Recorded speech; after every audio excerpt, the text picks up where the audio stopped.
And then may I hold your hands? We're going to do the cylinder together. Dito. You are going to relax and then slide up. Up, up, up. Yun. One more time. Relax and then slide up. Tapos na po. Up. Yun. And that's your cylinder. Yan pwede na siya maging baso. Pero hindi baso ang gagawin mo. Ang beginner shape natin ay mangkok. Apat na daliri sa loob. Sa pinakailalim. You are going to tulak and then slide up. No pressure from your right, just your left. Hold at the top. Release. Isa pa. Sa pa ikaw. Push out. Then slide up. Up. Hold at the top.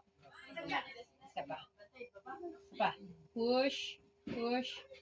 Push. Push. And then up. Up. Up daw. Hold at the top.